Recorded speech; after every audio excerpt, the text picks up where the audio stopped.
Talking about new cars entering the market, I personally have zero knowledge about cars, so I brought Joshua along with me to hopefully help me out with it. I'll try my best. Yeah, if we're talking about new cars, some of which I'm not going to be too clued up on. I'm still waiting on quite a lot of information coming out, but yeah, it's exciting times. Quite a lot of new cars coming out. We've got like the Audi Q9, BMW i3, MG Go, XPeng G6, just to name a few. Straight over my head, can't lie. Yeah. Just a little bit. So yeah, we'll have a quick chat about the Audi Q9. Have you seen much about the car? Zero. Absolutely nothing. Never heard of it. So it's going to be Audi's new flagship SUV. It's going to be the biggest Audi made to date.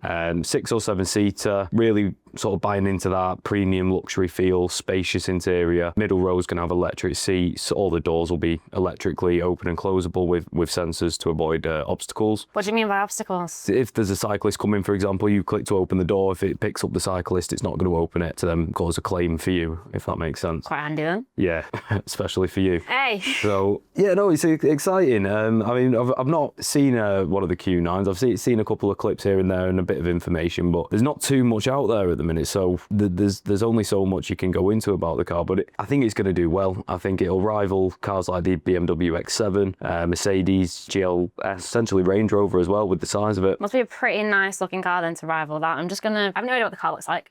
Yeah, as I say, they're really buying into that sort of premium luxury feel. So I can see them doing well with it. I don't know where it's going to price at, but I suppose that we'll find that out in due course. Okay, I'm looking at the car. It just looks like a big Audi. It doesn't look like anything majorly special on the outside, personally, for me. Yeah, I think on the outside, they've gone for like a bigger grille. They've gone maybe a bit more sportier than what you're seeing on... Yeah, it looks a bit more angry. Yeah. I always judge a car by its face. That's the one thing that I always look at. Yeah, no, it's a nice looking car on the outside. Again, it's not a redesign of Audi. It does sort of sit in the Audi brand and the Audi family. It suits where it's going to place in the market. But I think if you look more on the inside, that's where it's going to stand out a bit more. The interior really does buy into that premium feel. And that.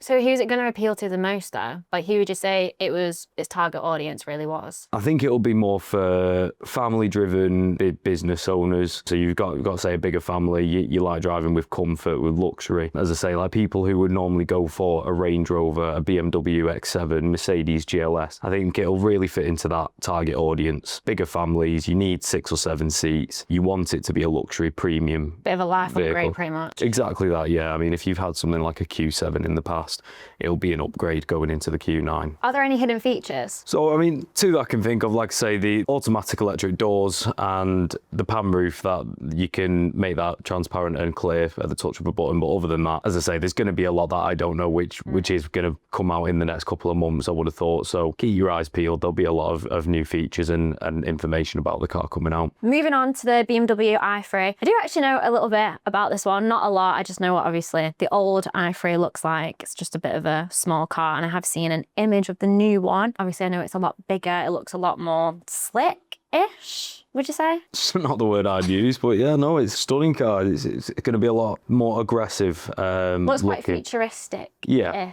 and I think it needed a redesign if it was ever coming back. You can't be driving a shoebox on wheels, especially if you go in electric. I'm surprised they reused the name, to be honest. They didn't just change it. It fits into the 3 Series. I mean, that's what, in my opinion, the i3 should have always been. Because you look at the i4, it's a direct EV alternative to the 4 Series. That's what the i3 is going to be for the 3 Series and should have always been. So I think that's where it's going to fit in the market, is people who love the 3 Series. They're coming out of the old petrol 3 Series saloons and they're going to want to go electric. The i3 is going to be the perfect way for them to go. I mean, I'd be quite tempted to pick one of these up. I think they look stunning. The interiors as well. BMW is always very good at you. It's like Marmite, you love it or you hate it. What do you think of the car? What stands out to you? Have you seen the interior? I've seen the outside. The outside, it looks like something that you find out of, like, you know, like when you watch like a superhero film and then you've got like, like the superhero and they've got like a nice slick, not like a Batmobile, but like they've got like a nice fancy car. That's what I think of that, because it looks quiet. Yeah, you just see Superman jumping into an i3. Hey, the one that I'm looking at is blue, so it makes sense.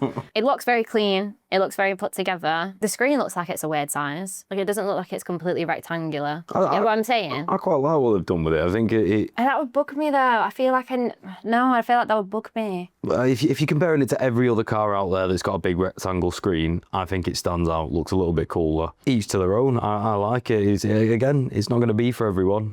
BMW tend to do things a bit more edgy, is probably not the word, but different. But then again, they've got like your speedometers at the top in that little bar. I quite like it. It's minimalist, it's clean, modern. The ambient lighting looks nice. The interior looks nice. I like the ambient lighting, to be fair. It looks quite, maybe not classy, but I don't really know the word for it. Put together. Yeah. Put together. It brings it together. I think it's going to do well. I mean, it's got 469 horsepower there or thereabouts, all-wheel drive, range of up to 563 miles, which in the EV market's phenomenal. You're not getting many cars with that range. I think it's going to price very well. I mean, even if you're on, say you're driving somewhere quite far, you're running low on charge, a 10-minute charge can get you just shy of 250 miles. So, do you think it's going to appeal to people who haven't had an electric car before? I think so. I think it's a great car to branch into EVs. I mean, obviously there's simpler cars they could go into, but again, if they like the premium brands, they're badge driven, I think it'd be a great way to go. I mean, as I say, I think I'm going to want to try and pick one of these up at some point. Yeah, it does look nice. I personally have never drove an electric car. I've always been manual, not even done automatic one bit, so. Got the MG Go. It's going to be a rival for like the Renault 5 Mini Cooper and the new Cupra Raval, if you've seen that. Do you know what a Mini Cooper is? Well, there's your point. There's your answer. No. Jesus. Okay, it just looks... Uncultured. It's like trying to play darts with cooked spaghetti, isn't it? Gee, thanks. I'd say I don't have a lot of car knowledge. I think it looks cool. Okay, so let's talk about the MG Go. It's a bit of a cringe name, personally, I think. I'm looking at the car. It just looks a bit like a Beetle or a Mini. Do you get what I'm saying? Do you get where I'm coming from? I do with Mini. I wouldn't compare it to a Beetle. It's the lights and the eyes, kind of. I think it's going to rival like the Mini Cooper. I think it will rival the Renault 5. But it does look a bit like the Renault 5 in all fairness. I'd also say it'd do well against the new Cupra Raval. That's a car that's creating quite a lot of excitement for a lot of people. It's a smaller EV. It still looks very cool, and I think the MG Go is gonna do well against it. They've said they might be bringing out a sportier version of it, but again, it's just a concept car at the moment, so there's very little we know about this car. Okay, what's your actual opinion on it, personally? I quite like it. It's going to be the smallest EV MG, at least. It's going to be an everyday car with a bit of personality. It's quite different to the other MGs. Like, I remember seeing, I think it was like the MG i5. That was just a completely different feel to this one. Yeah, I mean, the IMs are a different brand, essentially. So you've got like MG cars, and the IMs fall under the MG brand, but it's its own like brand. Target market kind of thing. Yeah, different logo as well. It's got the IM5 and the IM6. I wouldn't compare them to any other MG. They're their own brand or own personality. On that topic, I love those cars. I think the IM5 is stunning. But for as far as MGs go, I mean, they've always been quite simple with the names. They've got MG3, MG4. So yeah, I wonder how they figured that one out. MG Go. I think it fits the size of the car, and I think it'll do well. It looks nice, but as I say, we're at concept stage. We don't know much about this car. There's going to be a lot of information that we're waiting to hear about. Do you have any idea when it's actually going to come out? At this time, I don't have a clue. I've seen the concept of it, and I quite like it. I think it'll do well. I think it'll price quite well. MG are normally quite good at pricing, especially if you're looking at leasing a vehicle, for example. I think it'll do well. Right, who can you actually imagine then having this car, basically, like driving it, using it? Who fits? It's going to be anyone who likes a small hatchback and wanting to go into EV. Again, people that look at like the Cupra Born, the ID3s, Mini Coopers, people who fit into those categories, that like the smaller cars. Okay, you're naming cars, but I don't know what, I can't imagine them as you're saying them. So kind of give a bit more of like a simple explanation, because it's going straight over. Okay, so someone who likes a smaller car, they want something easy to park, easy to run around in, maybe not doing major mileage. They don't need a big SUV. They just want a small run around, probably cheap to run. MG Go is going to be a good option for them. To answer your question. Just a little bit. Just a little bit. Okay, so then last but not least, you said, what was it? The XPeng... XPeng L03. Okay, I've never heard of the brand XPeng before. I'm assuming it's one of the Chinese brand market cars or whatever coming into it. Talk to me about it. I've never even heard of the brand. I'm really excited for this car. I think XPeng are a brand that you're going to see more on the road. They're doing things very well. Me and a few of my colleagues were lucky enough. When you say I'm really excited, can you show that you're really excited? Because right now you're saying like, I'm really excited about the car. I'm really excited about the car. Watch it, fucking leave me alone. You just go like, I'm really excited, but like you're just so monotone. You like, I notice when you're in front of the camera, you just go very monotone. I know I probably go monotone as well, but like I could pick it up. From listening to my director. You're both doing great. Just keep going. Okay, so what was it? The XPeng LO3? Yeah. Okay, the only other car that I've ever really heard of from the XPeng, I think, was the XPeng O6? G6? Jesus. G6? Close enough. Apart from that, I've never seen an XPeng, never really heard of an XPeng. I'm assuming it's one of the like Chinese brand cars or whatever. Yeah. So from my very little knowledge, the Chinese cars are a lot more futuristic, a bit more, not even modern, yeah, futuristic probably is the best word. How would you probably describe the XPeng LO3? Yeah, it's a car I'm really excited for. I think it's going to do well.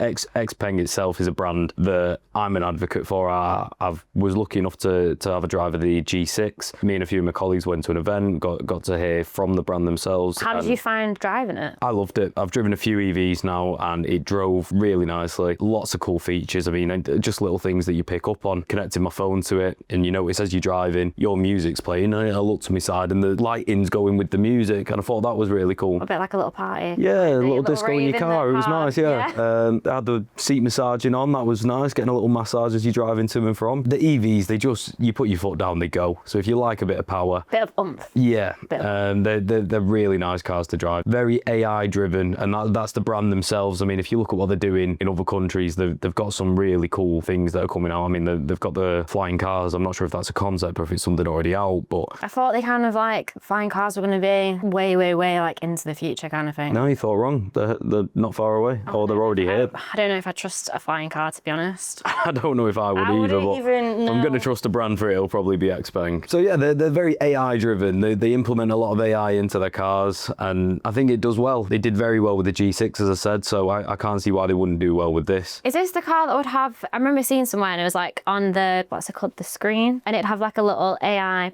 pop-up thing or whatever, and it'd be like, oh hey, and you can like speak to it like, oh hey. Yeah, very similar to Hey Mercedes, Hey BMW. It's got Hey XPeng. That's how the cars do it as well though. Yeah, but you get a little AI character pop up on the screen, talks to you in a little robot voice. Again, cute. yeah, it's a bit more personality than just the car talking to you. You've got a little icon there, so I suppose some people it'll do well. But yeah, you can say, oh, open the charging port, open the sunroof. Yeah. And my bum's cold, and it'll Heat it up for you. Yeah, exactly that. They're really clever cars, and it's a car that I think will do very well. It's going to be a premium luxury SUV. There is actually a cool bit of information. As you can see, they look stunning, the cars, on the outside and inside, but it was imagined by a former Ferrari design chief. As you can It's gonna be imagine, top quality. that's why Yeah, that's it's why gonna it be good looks quality, so nice. Even I know that. The performance is going to be better because it'll be more aerodynamic. It is going to be a really nice car, and I think it'll rival the Model Y when it's released. I think it'll be coming out next year. I think it's already out in some countries, but I might be mistaken there, so don't quote me on that. I'm excited to see it. I think it'll do well. I'm just looking at the interior at the moment. It looks quite spacious. Yeah. It looks very spacious. Very comfy, very clean. There's not too much going on. Like some cars, you've got things everywhere.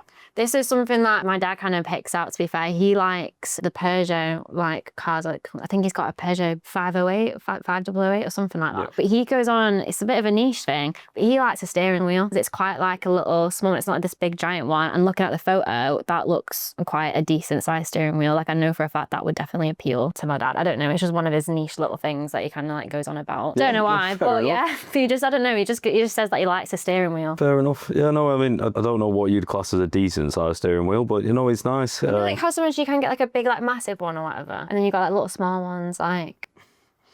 Yeah. Come on, you know what I mean. Are we still talking about the cars? Yeah, like were there any like things that you noticed that were a bit different about the car, or like when you did the test drive, like? Yeah, a lot of things impressed me with the car. The dancing ambient lighting, I was a big fan of. One thing that was really cool is when I got in the car, the seat adjusted. At first glance, I just thought it's a It memory. would freak me out if I got in the seat and it just moved. Well, you get that with memory seats. So you close the door and it puts you in driving position. So if someone set the seat, so I thought that's all it was. But then my colleague got in the car. He's a bit taller than I am. And the seat went further back. And then my other colleague, who's about my height, it went back forward. straightforward. So I asked about it, and it was an infrared scanner thing. So it detects you as the driver and adjusts the seat based on your size. But can you still adjust it? Say, for example, I like to sit quite close to the steering wheel. But again, I know some people like to kind of be like, no, the little cool drivers sitting back. But like, so whereas I like feel like I've got control of the car. Yeah, you can still adjust the car. It's still electrically adjustable. You can tailor it, but it'll put you in the driving position it thinks is best, and then you can take it from there. It's a cool feature. Yeah, it's something different I've not heard about before, to be fair. Yeah, and it also does like I think Tesla do this as well, might be a couple of other brands, but when you're driving, if there's a car coming past, you can see it on the screen as well. Even like little traffic cones, who's picking them up on the scanner as you were driving, pedestrians. A really cool feature, especially if you're driving at night and it's a bit hard. Quite safety. Yeah. Cautious, pretty much. Yeah, and it's all the AI in it. There'll be a lot of sort of safety technology built in as well as the driving technology. Okay, well, thank you for that and helping me out. And if you found any of that information useful or you want to hear more, drop us a follow.